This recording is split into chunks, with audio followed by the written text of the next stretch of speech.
भगवान कहते हैं, लक्ष्मी जी प्रथम अध्याय का व्याख्या गीता का आपको सुना दिया। दूसरे अध्याय का दक्षिण दिशा में अमरपुर ग्राम में एक देव शर्मा नाम का ब्राह्मण रहते थे और उनका स्वभाव बहुत अच्छे ढंग से का था।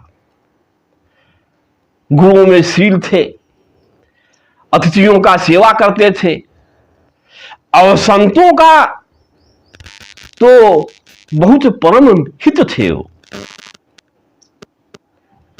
यज्ञ करते थे, यज्ञ कराते थे, लेकिन उनको परम शांति नहीं मिली। जगह जगह ऋषियों के यहां जा जा करके आशीर्वाद को ग्रहण करे, लेकिन फिर भी आत्म शांति उनको नहीं मिल पाई। एक दिन एक सतगुरु उनके सामने प्रकट हुए। उनका ललाट सूर्य के समान चमक रहा था और उनको साक्षात दंडवत किए। दंडवत करने के बाद कहने लगे, महाराज, आज हमें ये पूर्ण विश्वास हो गया कि आज मुझे परम शांति मिल जाएगी।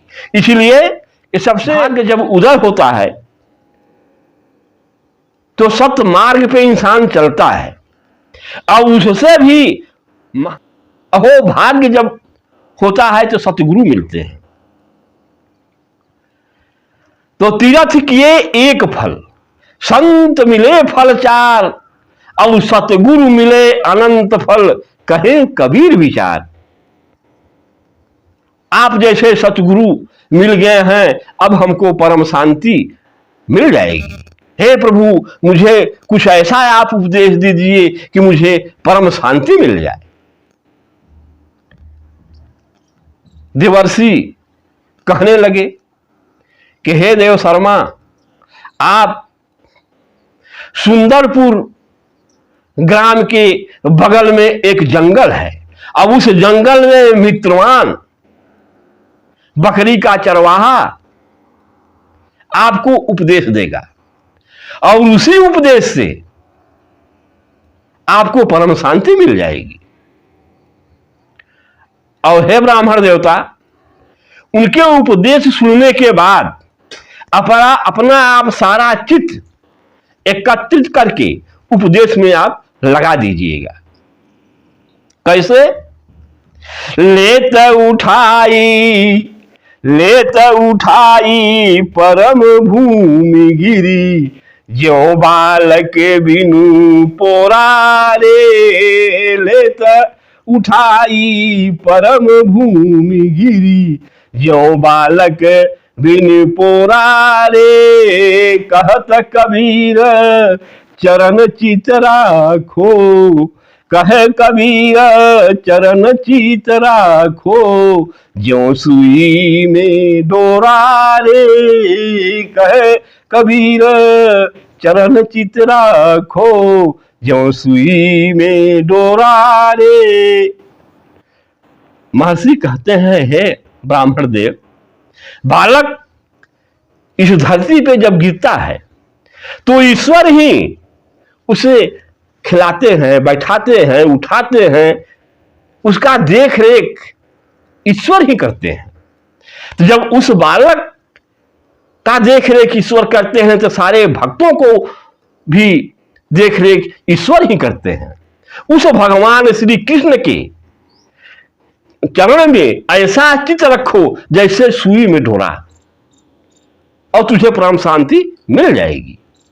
इतना कह करके सतगुरु अंतर ध्यान हो गए, और जब अंतर ध्यान हो गए तो ब्राह्मण देव अपना परिवार, कुटुंब, माता पिता सबको छोड़ करके और मित्रवान संत के तरफ अग्रसर। जग छोड़ो न हरि भूलो, न जग छोड़ो न हरि भूलो, कर्म कर लो जिंदगानी में, रहो उस ढंग से जैसे कमल रहता है पानी में।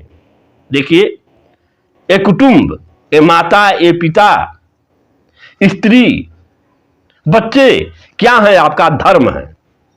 इनका लालन पालन करना आपका धर्म है। लेकिन इस धर्म और ईश्वर, ईश्वर क्या है? परम धर्म है।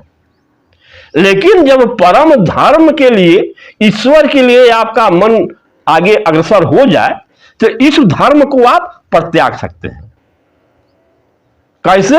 जैसे कमल रहता है पानी में, देखिए माया से गिरा हुआ है कमल का डार, पत्ता, पहुनी सब पानी के अंदर लुप्त है, उस माया में लफड़ा हुआ है। लेकिन जब उस कमल को खिलने का वक्त होता है, जब ईश्वर के शरण में हो जाता है तो उस माया को वंचित कर देता है और उस पानी के ऊपर उठ के खिल जाता है।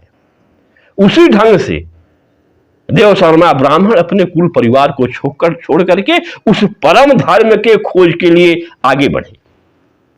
चल देते हैं, जाते हैं वहां सुंदरपुर ग्राम के बगल में, देखते हैं एक विराट जंगल है। उस जंगल में जब पहुंचते हैं तो देखते कि यहाँ एक शिला है और उस शिला पर मित्रवान बैठे हुए हैं।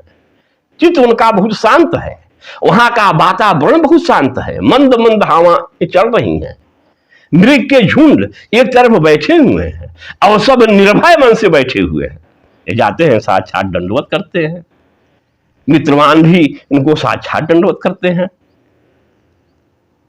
और कहते हैं कि हे संत जी, मुझे परम शांति अभी तक नहीं मिली। मैं जगह जगह यज्ञ, पुराण, धर्म, कर्म, अतिथियों का सेवा सब किया। तो एक क्षण मित्रवान रुकते हैं, उसके बाद में कहने लगते हैं कि ब्राह्मण देवता, मैं एक प्राचीन इतिहास आपको बता रहा हूं। एक समय इस जंगल में मैं बकरी चला रहा था और जब बकरी चराते चराते जब आगे बढ़ा तो देख क्या रहा हूं कि वहां एक बाघ जो है विकराल, लाल लाल आंखें किए हुए, दहाड़ता हुआ, मुख को फाड़े हुए, जैसे पूरे संसार को ग्रस लेगा। मृत्यु से मैंने डरता था, इसलिए उस बकरियों के झुंड में आकर के छुप गया। और जब छुप गया तो एक बकरी निर्भय मन से बिना रोके बिना टोके आगे बढ़ने लगी और जाकर के सिंह के सामने खड़ी हो गई और सिंह भी खड़ा हो गया। बकरी कहती है, ऐ बाघ, आप मुझे भक्षण करिए, आपके सामने अभिष्ट भोजन पड़ा हुआ है, आप उसको क्यों तिरस्कार कर रहे हैं? आप खाइए, मुझे हमारे शरीर का मांस नोच लीजिए। कुछ क्षण तक बाघ शांत रहा, इसके बाद में कहने लगा कि देखो बकरी, इस जगह आने पर हमारा भूख प्यास सब मिट गया। ये अनहोनी कैसे हो गया हमारे समझ में नहीं आ रहा है।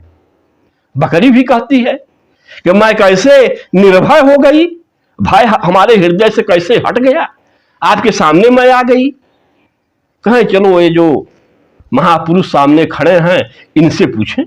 दोनों व्यक्ति मित्रवान की तरफ बढ़े और मित्रवान भी आश्चर्यमय हुआ कि बाघ के सामने बकरी खड़ी हुई, अपना भोजन पा करके वो पान नहीं किया। तो मित्रवान का नजर उस वृक्ष पे गया, तो वृक्ष पे एक बंदर राज रहते थे और जाकर के उनसे हाथ जोड़ करके पूछे। तो बंदर राज कहे, आइए पाल, आपके प्रश्न का उत्तर मिल जाएगा। बंदर राज कहने लगे कि हे महाराज, बगल में जो है मंदिर है, इस मंदिर में शंकर जी और पार्वती जी की मूर्ति है और उस मूर्ति को ब्रह्मा जी ने अपने हाथ से स्थापित किया था। और यहां सुशर्मा नाम का एक ब्राह्मण तपस्वी थे, रोज पूजा पाठ नित्य करते थे। एक दिन किसी परम संत का आगमन हुआ और जब वो उनको साक्षात दंडवत किए, उनको फल अर्पण किए, उनका सेवा किए, तो उनसे कहे महाराज मुझे शांति नहीं मिल रही है। तो कहे उसी शिला पे गीता का दूसरा अध्याय लिख दिए। कहे ब्राह्मण देव, यही गीता का दूसरा अध्याय आप अध्ययन करिए, इससे आपको परम शांति मिलेगी। और वही ब्राह्मण उस गीता का अध्याय करने लगे, सुनाने लगे, जपने लगे और उनको परम शांति मिली। और उस गीता के अध्याय करते करते यहां के जो वातावरण है वो निर्भय हो गए। सब, किसी के अंदर कोई भय न रह गया, न यहां आने पर किसी को भूख लगे न प्यास लगे, सब चीज का हरण हो गया। और इसके बाद उनको परम गति प्राप्त हुई। तो बकरी और ओ बाघ, देव शर्मा, मित्रवान, तीनों लोग वहां गए और तीनों गीता का दूसरा अध्याय पढ़े और पढ़ाए और उसी का भजन करने लगे। ये तीनों का उद्धार हुआ। और वहां से जपते हुए भगवान श्री कृष्ण का नाम चल दे। कैसे जपे? श्री कृष्ण गोविंद मोहन मुरारी, हे नाथ नारायण वासुदेवा। श्री कृष्ण गोविंद मोहन मुरारी, हे नाथ नारायण वासुदेवा। बोलिए भगवान श्री कृष्ण की जय।